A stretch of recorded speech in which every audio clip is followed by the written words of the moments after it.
Donc, on va laisser les questions pour après et on va appeler Olatz Lopez Fernandez, qui est psychologue, qui est enseignant-chercheur à l'Université Complutense de Madrid, en Espagne, et qui est psychologue clinicienne à l'hôpital universitaire Fondation Jiménez Díaz, qui est une spécialiste en fait de l'addiction aux écrans, jeux vidéo, jeux de hasard et d'argent. Merci Lucia pour la belle présentation. On est collègues, je crois que maintenant 8 ans d'histoire ensemble et aussi presque 4 ans avec Ludocorpus, Gis, Boris, etc. Je suis très contente d'être ici avec des vieux collègues, des nouvelles et nouveaux. Excusez-moi mon français, s'il vous plaît, et la prononciation, je ferai le mieux que je peux. Et aujourd'hui, je suis ici pour parler d'un phénomène qui s'appelle ici à la francophonie les gameuses, que probablement vous connaissez bien, mais on a été, je crois, de premières investigateurs, investigatrices qu'on a fait des travaux théoriques et empiriques pour voir un peu ce phénomène à niveau international. Alors, je parlerai de gameuses, ce que la recherche nous apprend actuellement sur la femme qui joue. Et ma présentation, c'est en relation avec trois articles qu'on a écrits ces derniers ans de pandémie. Un article que c'est théorique, qui s'appelle Female Gaming, Gaming Addiction and the Role of Women Within Gaming Culture, a Narrative Literature Review. Et 2 articles empiriques, un quantitatif et l'autre qualitatif, que les titres sont Measuring Female Gaming, Gamer Profile, Predictors, Prevalence, and Characteristics from Psychological and Gender Perspectives. And the other, To Be or Not to Be a Female Gamer, a Qualitative Exploration of Female Gamer Identity. Merci. Je dois dire une petite anecdote que je crois que c'est important. Je travaillé beaucoup avec Daria Kus, c'est un collègue de l'Angleterre, de Nottingham Trent University, où j'ai travaillé aussi, et aussi avec Jess Williams, qui a été notre research assistant. Mais l'idée de travailler les phénomènes de la gameuse vient de Mark Griffith. C'est très connu, il est connu pour toute la recherche dans le jeu avec l'argent, la ludopathie. Et elle a été la personne qui nous a dit il n'y a pas de bonnes recherches en relation à la femme et le vidéojeu. Il faut que quelqu'un commence à faire des choses, bonnes choses, pour voir qu'est-ce qu'il passait avec les femmes.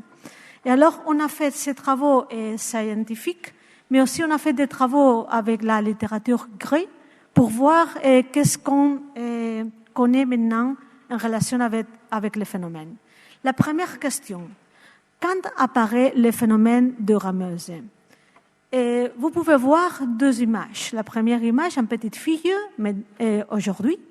Et la deuxième image, une femme avec les jeux d'arcade, si vous le rappelez, de les années 80, en Amérique. Ce sont 2 images qui sont vraies, sont extraites de différentes sources. La question c'est, qu'est-ce qu'apparaît le phénomène vidéogamer? On connaît maintenant qu'en 1992, Worley nous a dit les femmes sont venues dans le monde de jeux électroniques et ce n'est pas seulement pour la décoration. Vous pouvez être sûr que ces salles de jeux seront remplies de dames chaque jour plus. C'est un site d'un bon journal des années 80. Après, dans le présent siècle, en 2014, McNeely et Harley nous ont dit la définition d'un joueur de jeux vidéo s'élargit, englobant même la discrimination à l'égard de femmes. L'information ici, c'est les femmes sont joueuses, mais il y a des problèmes de discrimination. Et Harley, plus de femmes que d'hommes jouent aux jeux vidéo. Et c'est une étude empirique, une bonne étude empirique qui a commencé à dire il y a femmes comme hommes, le même numéro plus ou moins, dans le monde réel de vidéojeux à l'Amérique. Après, Gurewitz, 2016, nous a dit « Le monde du jeu est devenu un espace masculin en raison de changements dans le marketing et les femmes étaient les outsiders. » Une autre fois, l'idée de la discrimination. Alors, à niveau social, qu'est-ce sont quelques statistiques? Ici, j'ai pris des statistiques de la littérature grecque qu'il y a de toute l'industrie des vidéojeux à l'Amérique et à l'Europe. Parce qu'ils sont en train de faire un bon travail d'enquête pour faire des surveillances avec le phénomène du jeu. Et curieusement, cette monde de l'entreprise de jeux vidéo en fait de bons travaux en relation à l'étude de les hommes et les femmes dans le jeu vidéo. Et ils nous disent, en 2018, les femmes représentent 45% des joueurs américains et les 30% ont entre 18 et 35 ans. La première chose étonnante, c'est que les gameuses ne sont pas de jeunes filles seulement. Ce sont aussi des femmes avec un âge autour de 30, 40 ans, etc. Aussi, on a des informations. Si vous pouvez voir, par exemple, le graphique avec les deux barres de couleur bleue. Le bleu plus fort, c'est la femme. Et vous pouvez voir que toujours c'est dessus, dans les 10, 20 ans, 30 ans. Mais si vous voyez la dernière partie, que c'est autour de 50, 65 ans, les femmes sont plus que des hommes dans l'action de jeu, de vidéojeux.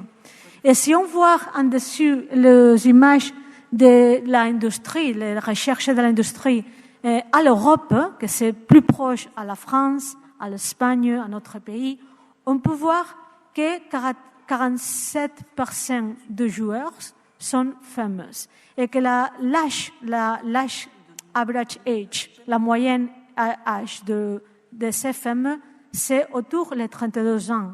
Et sont femmes normalement avec une vie pleine, travail, un partenaire, des fils. Alors ici, c'est bon de dire ça dans un endroit comme aujourd'hui, parce que ça signifie que la moitié de personnes qui achètent les jeux vidéo et font le jeu sont femmes avec cet âge et cet profil. Excusez-moi la forme de parler. Au niveau générationnel, qu'est-ce que c'est? On connaît qu'il y a des femmes ou gameuses de tous les âges et de toutes les générations, des millénaires aux boomers. L'unique chose qui change, c'est le type de jeu, c'est le type d'application et c'est le type de dispositif pour le jeu. Et c'est le temps de jeu et les jeux. C'est plus social, moins social. Mais vraiment, si on parle de jeu, il y a beaucoup de variabilité de comportements en relation aux jeux vidéo de femmes. Et sur le plan scientifique, pourquoi le phénomène gameuse est-il invisible? Pourquoi Mark Griffith nous a dit qu'il faut faire de bonnes recherches pour voir qu'est-ce qu'il passe avec la femme et le jeu vidéo? Pourquoi? Il y a quelques facteurs. On a découvert ça avec la révision de la littérature. Par exemple, les jeux vidéo sont souvent conçus par des hommes pour des hommes. C'est une phrase que ce n'est pas notre, c'est une phrase de la littérature, de beaucoup des articles et aussi de l'industrie qu'il est en train de changer ici en Europe et dans les États-Unis. Aussi, ils sont plus susceptibles d'être des joueurs problématiques. C'est vrai, normalement, malheureusement, il y a plus hommes que femmes avec les problèmes de l'addiction à vidéojeux. Il y a persistance de le stéréotype du gamer masculin. Et c'est un problème pour les femmes qui veulent faire de la compétition, par exemple. Et les figures professionnelles du jeu vidéo, les plus visibles sont encore des hommes et normalement très jeunes et des cultures asiatiques. Et quels sont les résultats de ces facteurs et de cette étude? Qu'est-ce qu'on connaît maintenant? On connaît qu'il y a encore discrimination contre les gameuses qualifiées et des brouillons. Il y a beaucoup de données et d'articles qui sont en train de travailler cet aspect du phénomène de Rameuse. La menace et la stigmatisation sont perçues en dehors du prototype masculin. Et un prototype spécifique des masculins, mais pas de tous. Les avatars féminins sont trop sexualisés encore et objectivés, et les jeux vidéo complexes comme les jeux de rôle, le jeu de tir et tout ça, et continuent avec la relation de l'addiction et sont toujours plus utilisés par des hommes avec des problèmes d'addiction. Alors, ce sont des choses qu'on connaît. Mais sur le plan psychologique, qu'est-ce qu'on connaît en relation aux rameuses? Dans le jeu, les femmes participent davantage au jeu. L'avatar féminin peut conduire à des pensées plus agressives, curieusement. Et l'avatar masculin, pour les rameuses, peut faire sentir cette rameuse plus habile. Il y a encore, je ne sais pas si vous vous rappelez, ce matin, on a parlé de l'histoire du jeu. Ici, on peut répéter un peu les mêmes choses. Et si vous vous rappelez dans l'ancienneté, le siècle 17, 18, 19, le premier et encore 20, femmes qui ont fait des romans, par exemple, enseignés comme hommes. On peut voir ce phénomène encore dans les femmes actuelles. Ils cherchent des avatars masculins avec un spécifique type de masculinité pour être respectés pour les autres joueurs et pour avoir la possibilité de la compétition et de gagner. Et aussi, il y a encore d'associations entre les joueurs masculins, l'avatar masculin dans ce cas, et l'agressivité. Et les motivations entre femmes et hommes, c'est différent en Europe. Par exemple, les femmes cherchent évasion et compétition, et les hommes, adaptation et succès, selon les articles scientifiques. Et les femmes jouent à des jeux occasionnels, mais aussi à des jeux de rôle, et comme les hommes. Et cette variabilité, c'est commun. Or, le jeu, et plus de 45% de gamers sont des femmes dans les pays occidentaux comme le nôtre, selon l'industrie. Mais le problème, c'est qu'on ne les connaît pas. On seulement connaît les sociodémographiques, que sont femmes, l'âge, et la consommation, le type de jeu, mais on ne connaît rien de la psychologie de cette femme. Les données sur la demande clinique n'est pas connue, mais on connaît que la deuxième raison pour aller à un clinicien pour demander aide dans le spectre de l'addiction comportementale, c'est le jeu vidéo. Et il y a des femmes aussi. Et aussi, il y a toute l'histoire de la sexualisation de l'avatar féminin qui impacte négativement avec l'insatisfaction corporelle de quelques femmes aussi. Et on a toutes ces choses hors de jeu qui affectent dans la psychologie de quelques rameuses. Alors, notre étude empirique, les quantitatifs et les qualitatifs, on était l'objectif d'aller et voir qu'est-ce qu'il passait dans la psychologie de rameuses. Parce que cet aspect, ce n'est pas dans la littérature grise de l'industrie et des autres organisations de jeux. Alors, on a fait une étude internationale par Internet avec un échantillon de rameuses, 625 de tous les continents, pour déterminer les caractéristiques de rameuses et aussi les possibles prédicteurs de les risques à l'addiction aux jeux vidéo. On a identifié un pourcentage de rameuses avec le risque de cette addiction et on a fait le profil psychologique, mais aussi on a fait des entretiens, des interviews pour voir les raisons pour avoir ce problème. Et qu'est-ce qu'on a vu dans notre étude? On a vu par exemple qu'en relation au profil sociodémographique et psychologique et les formes de jouer dans les jeux vidéo et les types de jeux, vraiment sont très similaires à des hommes. Il n'y a pas beaucoup de différences.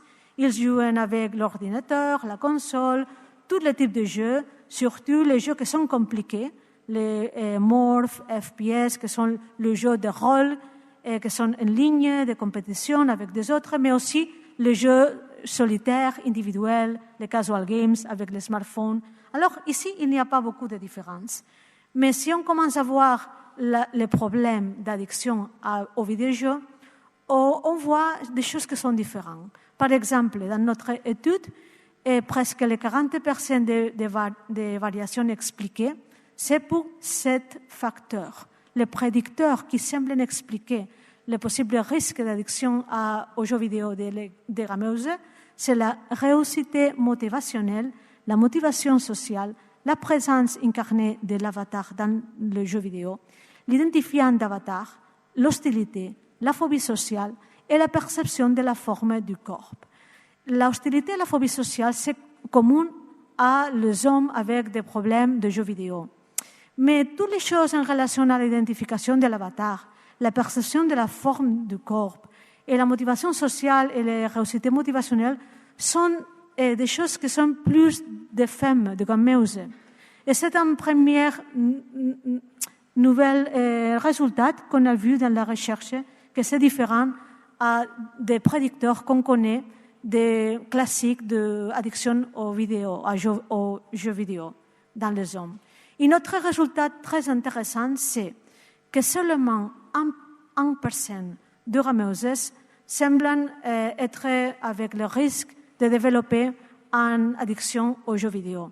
Le pourcentage, c'est vraiment bas en comparaison avec la population masculine. Alors, c'est une bonne nouvelle pour une première étude. On doit parler avec précaution. C'est une bonne étude, mais c'est seulement un. Et on a vu aussi en l'image, vous pouvez voir un peu des items de l'échelle qu'on a sélectionnée pour mesurer l'Internet Gaming Disorder. C'est une échelle que c'est très connue, avec 9 items qu'a développé Haley Pontes. Et ici, vous pouvez voir simplement, c'est très petit, mais je peux vous dire, c'est dans l'article, que les items qu'elles disent oui, je suis en train de dire oui dans cet item parce que j'ai le problème, sont des items moins importants pour les problèmes d'addiction. Alors, qui sont-elles? Elles sont femmes de tous les continents, avec 18 et 32 ans.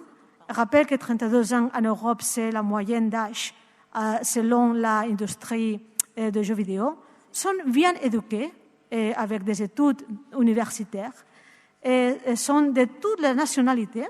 Il n'y a pas de nationalité ou une culture que c'est plus important que les autres.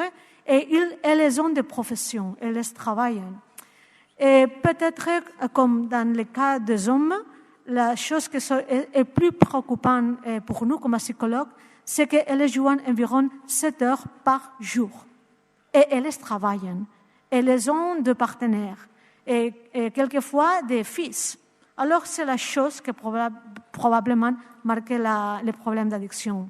Elles jouent à tous les jeux, mais surtout les compliqués, qui sont comme les role-playing games, qui demandent d'être connectés beaucoup d'heures pour la compétition. Et toutes sont initiées aux jeux, aux vidéos, dans la famille, pour les pères, pour un frère, normalement un membre de la famille que c'est un homme, curieusement. Et il y a, je me rappelle qu'aussi, de ces femmes, quelques femmes nous ont dit, et je suis été enseignante, excusez-moi, j'ai appris avec mon partenaire. Quand on a commencé la relation, a été la forme de communiquer entre nous. Alors toujours semble qu'il y a une relation un peu émotionnelle, une relation au le développement le comportement des jeux vidéo. Et tout est avec les symptômes de dissimulation, que c'est un symptôme qui disait que les joueurs ne montrent pas qu'il est en train de jouer les heures. Mais ce symptôme, ce n'est pas un symptôme sévère ou grave, comme les symptômes du conflit. Le conflit, c'est dans le cas que le jeu ne le laisse pas travailler ou étudier ou avoir une vie personnelle. Non. Alors, c'est bon. Et c'est la dernière chose que je vous montrerai. c'est le résultat de l'étude qualitative. Ici, la question a été, que nous disent-elles de ce phénomène? Elles nous disent 4 choses. La première, qu'elles ont toujours avec la doute de si dire ou pas dire qu'elles sont gameuses. Et elles ont ce conflit interne.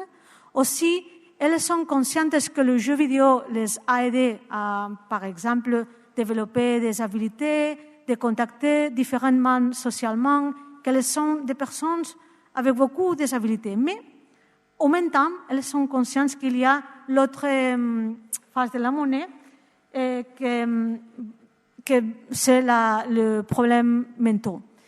Et elles sont aussi très conscientes que le jeu vidéo, c'est un amusement, c'est pour passer le temps, mais en même temps, c'est pour échapper des problèmes. Et quelquefois, d'une forme que c'est exagérée. Et finalement, elles sont des personnes ouvertes, elles ont une personnalité ouverte dans le sens que le jeu les aide à ouvrir une part de la réalité qu'elles ne peuvent pas ouvrir dans son jour, dans le jour de la vie, la vie commune.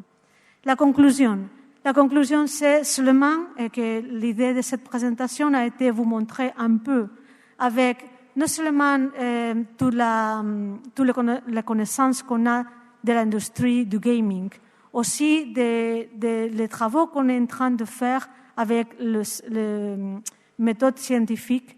Qu'est-ce qu'on connaît en relation au phénomène de gamose, que c'est un phénomène qui toujours a été connecté avec le développement de jeux vidéo. Ici, vous avez quelques femmes qui sont très connues dans le monde des jeux vidéo parce qu'elles ont créé les premières consoles, les premiers jeux et les premières associations de gameuses, et toutes entre les années 80, 90 et presque les 2000. Alors aujourd'hui, l'autre image, c'est qu'on a des femmes comme des hommes en train de jouer, les risques c'est moins, et les différences sont un peu différentes comme le prédicteur que je vous ai montré. J'espère qu'il a été intéressant, et si vous avez quelques questions, je serai contente de vous répondre. Merci.